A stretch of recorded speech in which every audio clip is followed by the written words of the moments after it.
A one-legged boy living in a landfill finds a wealthy woman crying. What he does next changes everyone's life forever. This is a story that will leave you speechless, and what happens halfway through turns the ending on its head. Let us know in the comments what city you're watching from, and don't forget to subscribe to our channel, leave a like, and hit the notification bell to stay up to date with all our content. In a hidden corner of the city, where society's refuse piles high and forgotten souls make their homes among the discarded, lives Pedro. At just 10 years old, Pedro has a resilience few can imagine. He lost his leg in an accident when he was young, one of the many tragedies that mark his life among the discarded remains of society. With a homemade crutch and boundless determination, he navigates the heaps of trash, searching for bits of treasure to sell and scraps of hope to keep. His clothes are patched and worn, his hair tousled and unkempt, but his heart is pure and full of dreams. Pedro doesn't know life beyond this, but he often dreams of a world outside the rubble. His grandmother, Rosa, an elderly woman with deep wrinkles and kind eyes, has cared for him since he was small, sharing stories of distant places and better days.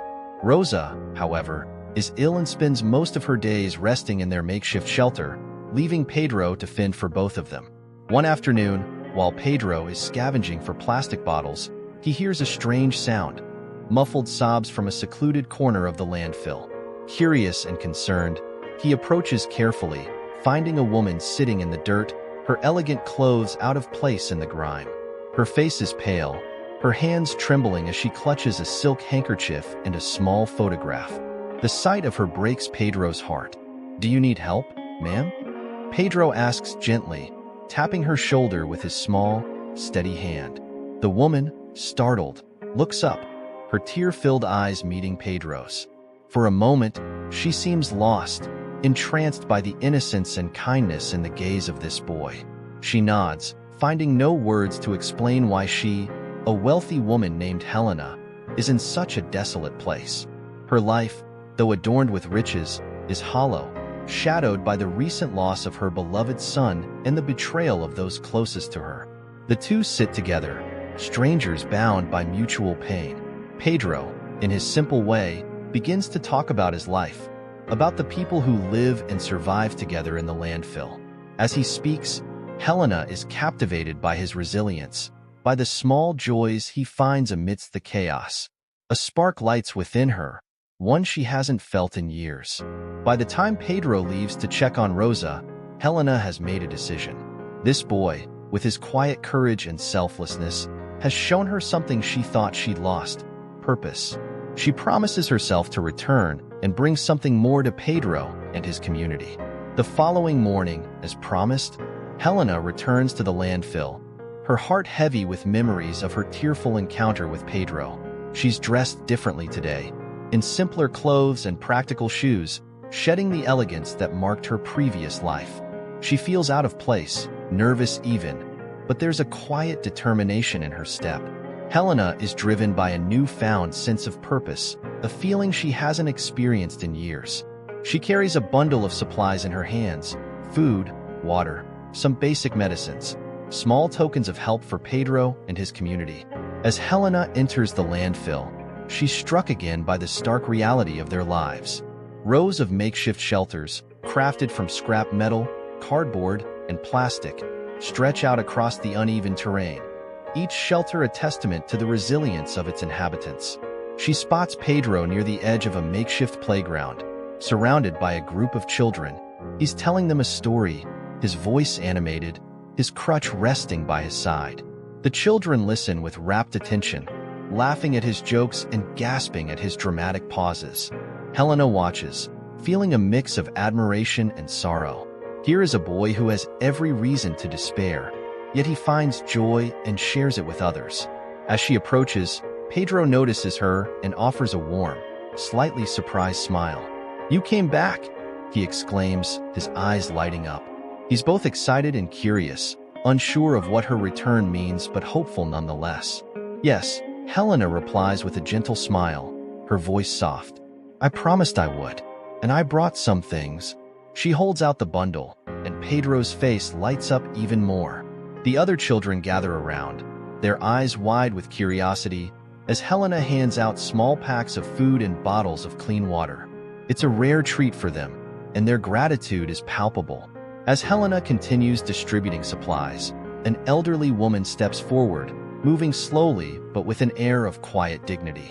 Her face is lined with age, her gaze sharp yet kind. Pedro introduces her as Rosa, his grandmother, who has cared for him since he was a young child.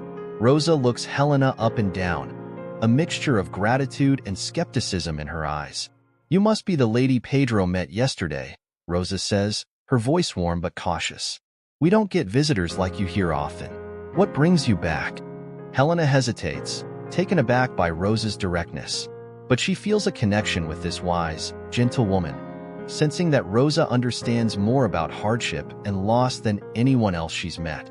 She opens up, speaking honestly. I came here because I wanted to understand. I wanted to see how you live and to help if I can." Rosa nods slowly, her gaze softening. She gestures for Helena to sit beside her, and the two women settle onto an overturned crate, while Pedro hovers nearby, listening intently. Rosa begins sharing stories of her life in the landfill, of the hardships they face daily, the struggle to find food and clean water, and the constant threat of being pushed out by authorities or developers who see them as a nuisance. Despite it all, she speaks with resilience and grace, describing the small victories that make life bearable, the friendships, the shared meals, and the moments of laughter. As Helena listens, she feels her heart swell with empathy and admiration. She realizes that these people are not merely survivors. They are a community bound by mutual care and shared dreams. Over the hours, as Helena gets to know more of the residents, an idea begins to take shape in her mind. She envisions a place where people like Pedro and Rosa could live without fear, where they wouldn't have to scavenge for necessities or worry about losing their homes. A place with clean water, food, and medical aid, a true sanctuary where the children could learn, play, and grow without the harsh limitations imposed by their environment. Pedro, noticing the contemplative expression on Helena's face, asks, "What are you thinking about?" Helena smiles at him, a spark of hope lighting her eyes. "I'm thinking, what if we could build something here? A place where everyone could have access to the things they need. Food, water, education. A place where you all could feel safe." The idea seems impossible at first, and Pedro's eyes widen with a mix of excitement and disbelief. "You think we could do that? Here?" "Yes," Helena replies confidently. "It won't be easy, and it'll take time, but I believe we can make it happen. I can bring resources, help organize things. But I'll need you and Rosa, and everyone here, to work with me." Pedro's heart races as he imagines what Helena is describing. It's beyond anything he ever thought possible. A place that would be a true home, with shelter and safety, where Rosa wouldn't have to worry about his future, and where he could even learn to read and write, like he's always dreamed of. For Pedro, the idea feels like a miracle within reach. As word spreads about Helena's proposal, excitement and skepticism ripple through the community. Some residents, worn down by years of hardship, are wary, fearing that Helena's vision might be too good to be true. Others, inspired by her sincerity and the way she's listened to their needs, dare to hope for the first time in years. That evening, Helena gathers the residents to discuss her idea. They stand around a bonfire, the flames casting warm, flickering light on their faces. Helena speaks earnestly, sharing her vision of a community center that could provide shelter, education, and healthcare. She explains how she can secure resources, but stresses that this endeavor will require everyone's involvement, cooperation, and commitment. Rosa stands up, her voice steady yet filled with emotion. "I've seen many people come and go, promising us things," she begins. "But this is the first time I felt someone truly cares about us, sees us as people, not problems. Helena, if you're willing to help, I say we stand with you." Her words spark a sense of unity among the residents. One by one, they offer their support, volunteering to contribute in any way they can. Some pledge to gather materials, while others offer skills like carpentry, sewing, or cooking. For the first time, there's a tangible sense of purpose, a shared dream that binds them together. In the following days, the landfill is alive with activity. Pedro, his heart brimming with hope, throws himself into the work, guiding Helena through the labyrinth of the landfill, gathering materials, and helping distribute tasks among the residents. Children join in, excitedly helping with small tasks, and the older residents share their expertise, turning scraps into shelters, crates into tables, and cast-off materials into the beginnings of a community center. Helena uses her connections discreetly, making sure her family and social circles remain unaware of her involvement with the landfill. She gathers resources, tools, supplies, and even small grants for building materials. Each visit she makes, she's greeted with smiles, warm greetings, and the undeniable feeling that she has finally found something real and meaningful. The once bleak landfill begins to transform into a place of purpose and possibility. Pedro becomes Helena's right hand, guiding her not only through the landfill but through the subtle politics of the community, the relationships, and the hidden talents each person brings. Together, they work side by side, Helena envisioning the future while Pedro brings a childlike determination and creativity to every task. For him, this isn't just a project. It's the hope of a better life for Rosa, for himself, and for everyone he cares about.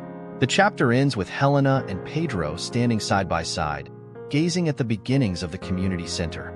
A simple structure now stands where there was once only desolation, a symbol of what's possible when people come together with shared purpose.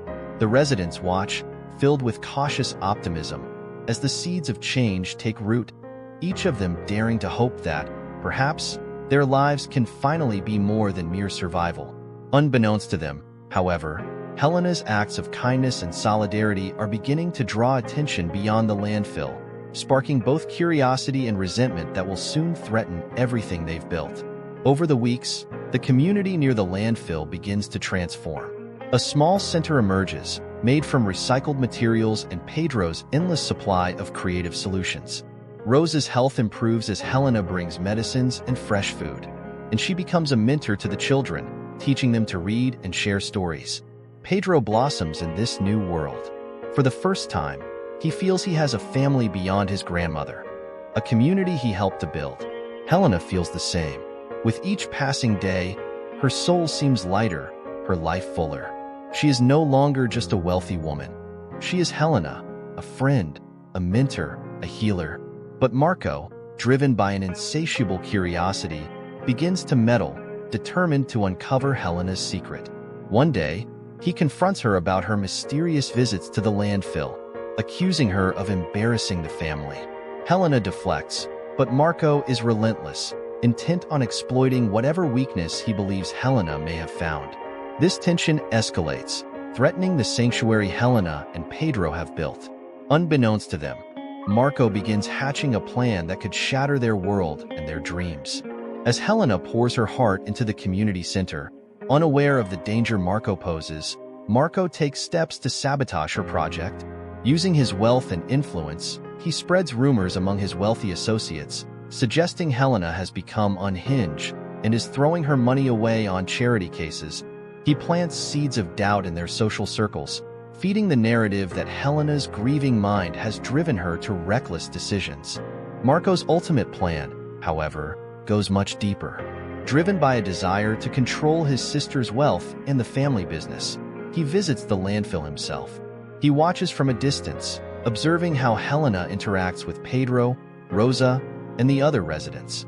Marco feels nothing but disdain for the people Helena has come to love, seeing them as mere obstacles in his quest for power. In a calculated move, Marco contacts city officials, framing the landfill community as a public hazard. He urges them to clear the area, claiming it's for public health and safety. While Marco manipulates his way through bureaucracy, Pedro and Helena continue working on their center, unaware of the storm brewing. The community center has become a sanctuary, offering small yet life-changing services. Basic healthcare, education, and most of all, hope. Children who once wandered aimlessly now attend Helena's lessons, learning to read and write. Rosa, Pedro's grandmother, finds a renewed purpose in sharing her wisdom with the younger generation, lifting the spirits of all around her. But just as life seems brighter, dark clouds begin to gather over their world. One evening, while Pedro is cleaning up after a long day, he spots a group of men surveying the landfill. Dressed in city official attire, they carry clipboards, jotting down notes and marking certain areas with spray paint. Pedro's instincts tell him something is wrong. The men's cold expressions, the way they avoid eye contact, all of it feels like a warning. He rushes to Helena, sharing what he saw, but she brushes off his concerns, convinced that no one would be interested in a forgotten landfill. Still, Pedro feels unsettled. He trusts his gut and, with a borrowed camera, begins documenting the men's actions each time they return. Meanwhile, Marco escalates his tactics.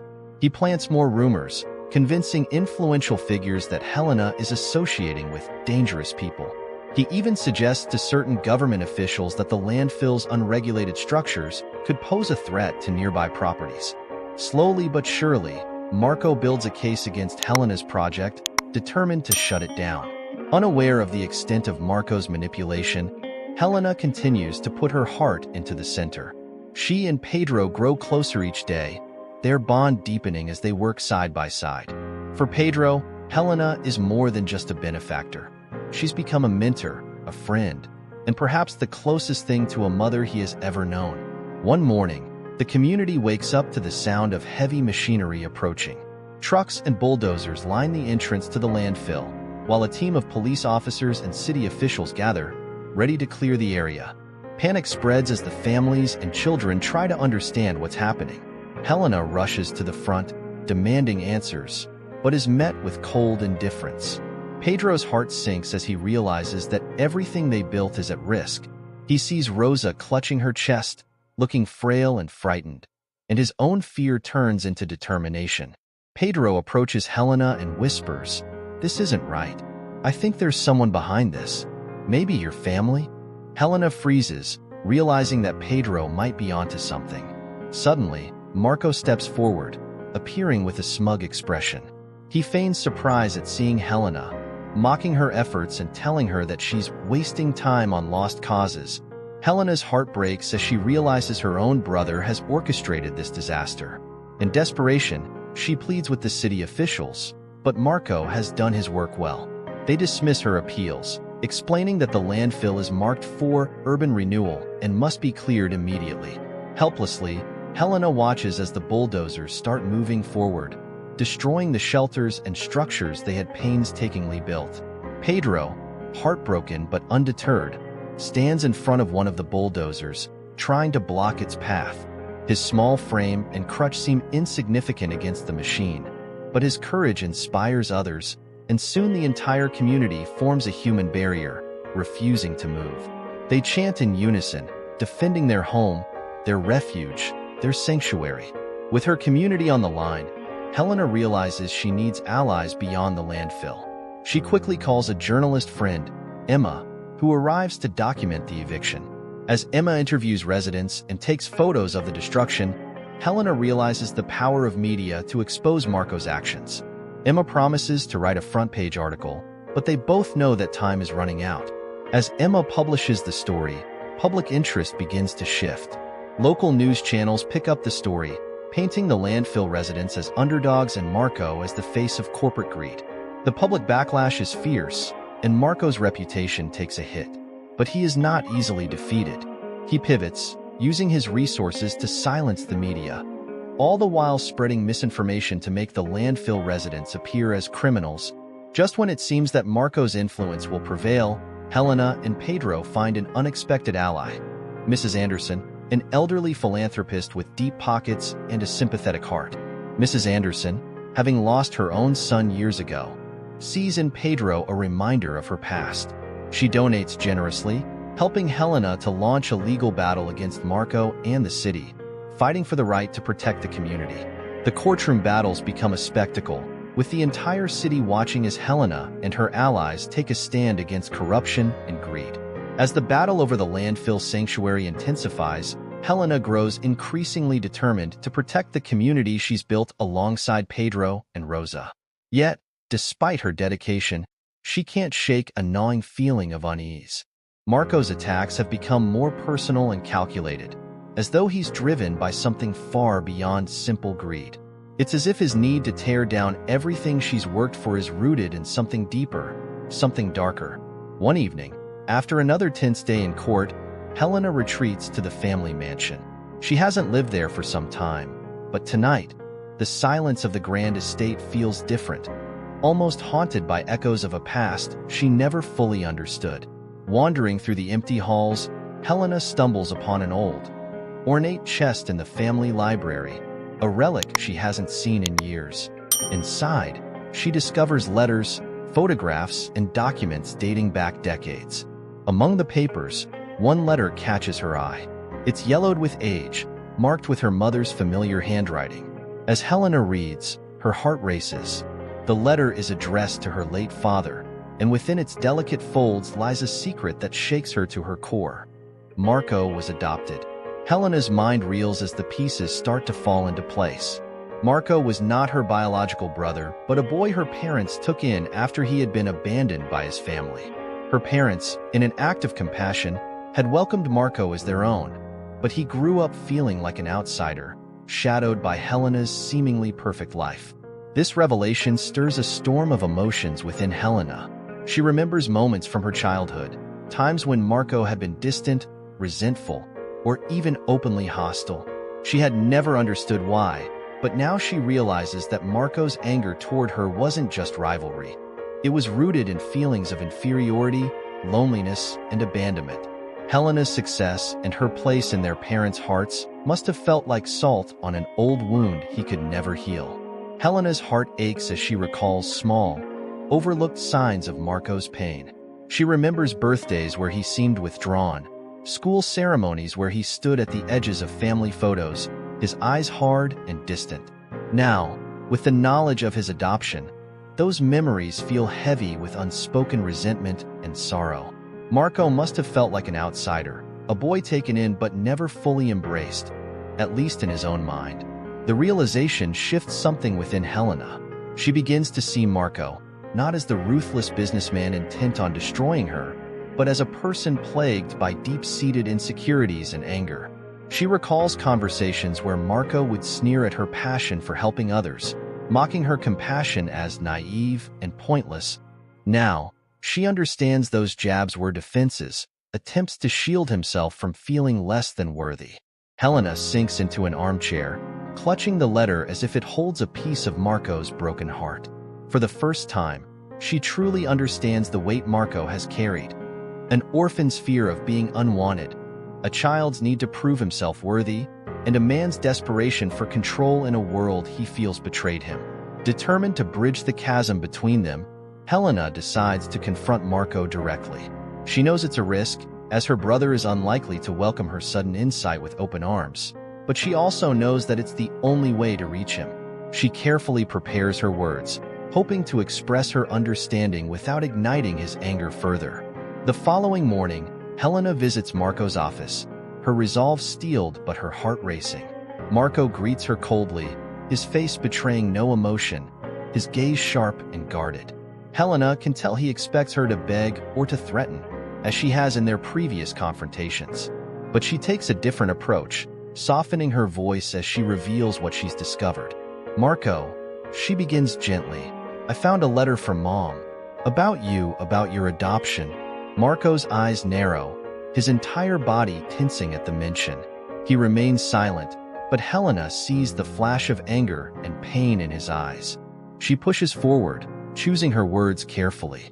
I never knew, but I want you to know that you're my brother, Marco. You always have been, and I'm sorry if you felt otherwise. For a brief, vulnerable moment, Marco's defenses waver, and Helena catches a glimpse of the boy he used to be, the young, insecure child she now understands. But the flicker of vulnerability is quickly replaced by bitterness, and Marco laughs harshly. Brother and sister, he scoffs, his voice thick with sarcasm. You think finding some old letter changes anything? You've always been the star, Helena. Perfect Helena, with her endless compassion and her idealistic dreams. I was just there, the outsider. His voice breaks slightly, but he quickly masks it. Helena stands her ground, refusing to let his anger push her away. I don't see you that way, Marco. I never did. Whatever happened between us, whatever you felt, it wasn't because of me. It was the pain you carried alone. Marco's face contorts with frustration. He paces the room, torn between his pride and the fragile hope that Helena's words awaken. His whole life, he's believed that he was less, that his place in the family was conditional. The anger he's wielded like a shield begins to feel hollow, yet letting it go feels like surrendering his very identity. For the first time, Helena sees the depth of Marco's conflict, and she steps closer, daring to touch his arm. "Marco, you don't have to do this anymore. You don't have to be alone. I'm not your enemy, and I don't want to be. All this, the destruction, the sabotage, it won't fill that void. It'll only deepen it." Marco's mask of indifference crumbles slightly, and his gaze shifts away, almost as if he's ashamed to look at her. "I don't need your pity, Helena," he mutters, though his voice lacks conviction. "It's not pity," she insists softly. "It's family." The word family seems to pierce through his defenses, lingering in the air like an unfulfilled promise. Marco's gaze finally meets hers, his eyes filled with a mixture of resentment, regret, and an almost imperceptible plea for understanding. The walls he's built around himself, walls forged in bitterness and solitude, begin to show cracks, but Marco's pride still clings to him, keeping him tethered to his old ways. He shrugs off her hand and steps back, his expression hardening once more. "You can't change anything, Helena. Not this time. I've come too far to turn back now." Helena realizes that, despite her words reaching him, Marco may not be ready to change. But she leaves with a glimmer of hope, sensing that something fundamental within him has shifted, even if he refuses to admit it. She understands that his path to redemption won't be straightforward, but she is willing to give him the time he needs. Marco's carefully crafted world is crumbling around him. After Helena's revelation about his past, he is haunted by memories he had tried to bury.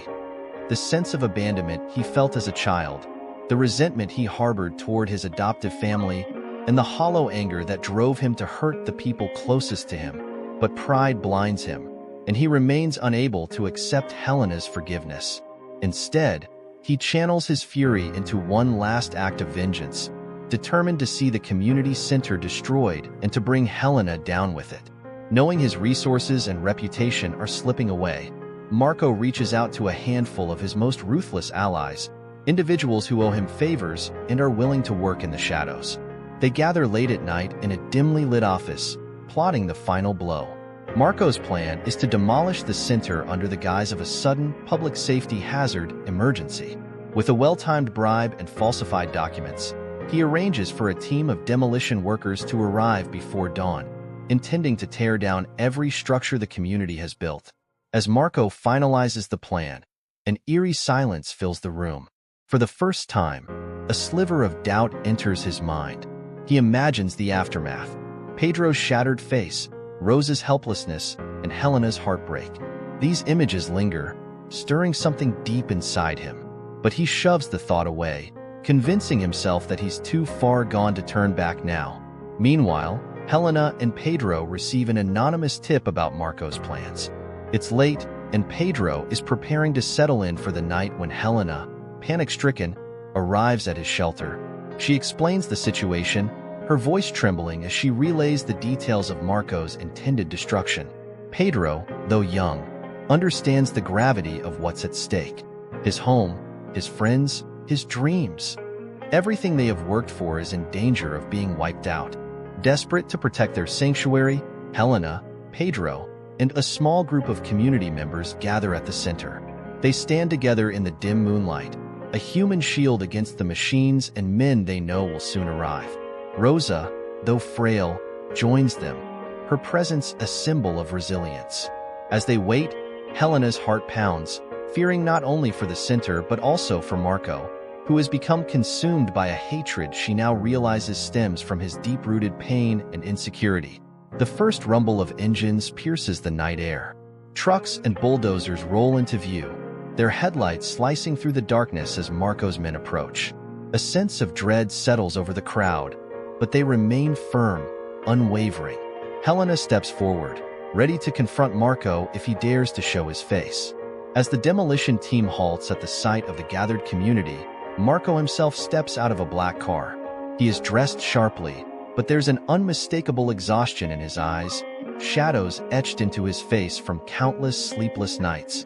He locks eyes with Helena, his expression hardened, but there's something beneath the surface, a flicker of uncertainty. Helena steps forward, her voice steady but full of emotion. "Marco, you don't have to do this. This isn't who you are. We can rebuild, together. It's not too late to make things right." Marco scoffs, though his voice falters slightly. "Right?" he retorts, bitterness seeping through. "What do you know about what's right? You've had everything handed to you. You wouldn't understand what it's like to feel like nothing." Pedro, standing beside Helena, speaks up, his young voice breaking the tension. "Mr. Marco, this place saved my life. It's more than just a building. It's a home." For a moment, Marco's cold facade wavers as he meets Pedro's earnest gaze. The boy's sincerity strikes something within him, a memory of his own struggles as a child, feeling abandoned and unseen. The walls he's built around himself begin to crumble, but Marco clenches his fists, resisting the pang of regret. The community watches in silence, waiting for Marco's response. The bulldozer's engines idle, as if sensing the gravity of the moment. Marco's men exchange uneasy glances, realizing the fight isn't as straightforward as they thought. Marco's allies, once confident in his control, see the hesitation in his eyes, and they start to question his motives.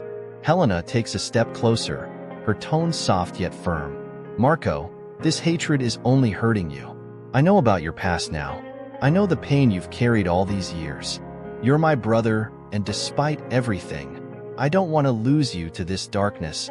The vulnerability in her words strikes Marco deeply. He has never felt truly understood, never allowed anyone to see the anger that grew from years of feeling second best, overshadowed by Helena's light. But here she is, extending her hand, offering forgiveness he doesn't believe he deserves. Torn between his pride and a long-buried need for acceptance, Marco finally falters. His shoulders slump, the weight of his bitterness and schemes collapsing onto him.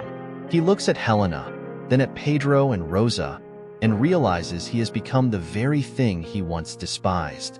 The final confrontation is not between him and Helena, but between Marco and the remnants of his own humanity. With a heavy sigh, he steps back and signals to the demolition team. "Stand down," he orders, his voice barely audible. His allies, surprised, hesitate but comply, backing away with a mix of relief and disappointment. Marco meets Helena's gaze, his expression filled with a mixture of guilt and sorrow. Marco's act of surrender is met with silence, but slowly, a sense of relief washes over the crowd. The community has been saved. Helena, still shaken, steps forward and embraces her brother. He stiffens, unaccustomed to affection, but something inside him softens, and he allows himself to accept her compassion. Pedro watches the scene with a mixture of awe and gratitude, understanding that this is a moment of true transformation. The people gathered around begin to applaud softly, a gesture of forgiveness and hope, a symbol of their willingness to accept Marco, not as a villain but as a broken man taking his first steps toward healing. Marco, though still burdened by guilt, feels something lift from his shoulders. He knows there is a long path ahead, but he realizes that, perhaps for the first time, he has the chance to walk it without the weight of resentment holding him back. With Marco defeated, Helena and Pedro's dream comes to life. The landfill is transformed into a thriving community center, a beacon of hope for those who once had none. Rosa's health stabilizes, and she watches with pride as Pedro steps into a leadership role, guiding others with the same kindness he showed Helena. Marco, now penniless and without allies, returns to the landfill one last time. He approaches Helena and Pedro, asking for forgiveness. Pedro, who has always believed in second chances, looks at Marco with compassion. Together, they offer him a place in their community, a chance to rebuild his life and start anew. The story ends with the community thriving, a testament to the power of resilience, forgiveness, and the unbreakable bond between people who come together against all odds. Helena and Pedro, forever changed, stand side by side, watching their world bloom from the shadows.